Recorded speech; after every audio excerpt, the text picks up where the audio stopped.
માં આજનો વ્લોગ છે આપણો મારા ફેમિલી વિશે મારા ફેમિલીના એક એક મેમ્બર સાથે તમને હું આજ મેટ કરાવીશ તો ફ્રેન્ડ્સ તમે આ જોઈ શકો છો આ છે મારા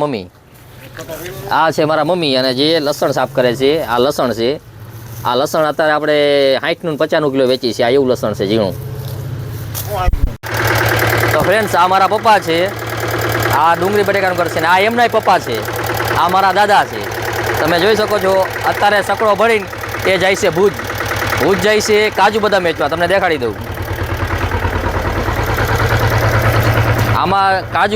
કાજુ બદામ ને એવી બધી આઈટમ રાખે છે દાદા ભુજ જાય છે અત્યારે સકડો લઈને તો ફ્રેન્ડ્સ આ હતા મારા ફેમિલી મેમ્બર હજી 2-3 જણા બાકી રહી ગયા છે એને પછી નેક્સ્ટ વિડીયોમાં આપણે દેખાડી દઈશું બાકી હજી અત્યારે હું જઈશ ફ્રૂટ વેચીને આવીને પાછો અલગથી બ્લોગ ઉતારવાનું ચાલુ જ રહેશે એટલે વિડીયો લાસ્ટ તક જોતા રહેજો તમે તો ફ્રેન્ડ આ માસી છે એ બિચારા અત્યારે માંગીને ખાય છે અને આપણે આ બધું ફ્રૂટ મજા આવે ને એટલું લઈ શકીએ એમ છે આ ફ્રૂટ આપણે બધું આ માસીને આપી દઈએ બલ્યો માસી તમારે જેટલું મજા આવે એ બલ્યો આમાં થેલીમાં એમની પરિસ્થિતિ બિચારાની નબળી છે એટલે આપણે થોડીક સેવા કરી દઈએ માસી માટે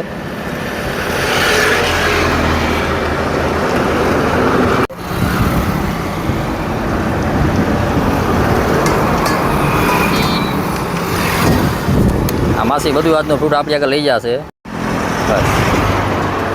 કેટલું ભરાનું જોવા દો તો માસી આ માસીને આપણે જો આટલું ફ્રૂટ આપ્યું છે આ બધું આ માસીનું થઈ ગયું આ માસી બીજા માંગીને ખાતા હતા એને આપણે આટલું ફ્રૂટ આપ્યું આમાં કઈ ગયો માસી કંઈક બોલો હાલો હા બોલો હા આટલું લઈ જાઉં હું જો મારા દીકરા નથી કોઈ છોકરા નથી ધણી નથી માં નથી બાપ નથી કોઈ નથી આ માંગી ભીખ કરીને હું માંગુ કાંઈ વાંધો નહીં માસી આ બધું તમે લઈ જાઓ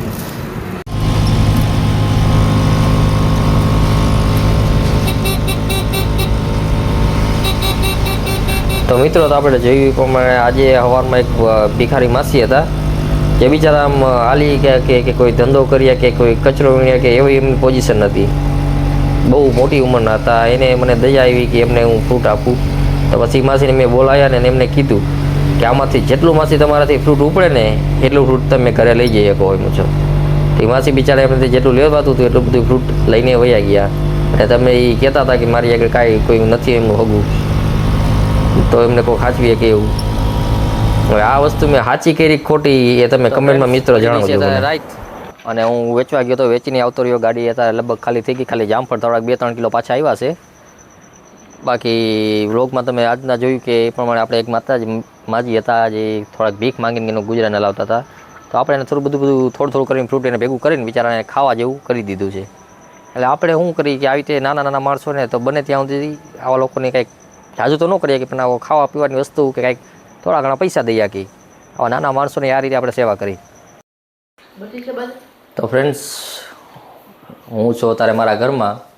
આ છે મારું નાનકડું એવું ઘર અને આ છે મારો બેડ આ છે મારો ખાટલો હવે તમને આજના વ્લોગમાં આપણે જોયું સવારમાં વેચવા ગયો તો અહીંયા એક માસીને ફ્રૂટ આપણે આપ્યું હતું અને આ ઘર છે મારું અત્યારે સાંજે હું ઘરે વેચીને આવી ગયો ને અત્યારે ખાઈને પીને જમીન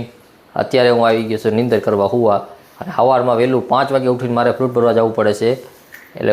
હું વહેલા જાઉં છું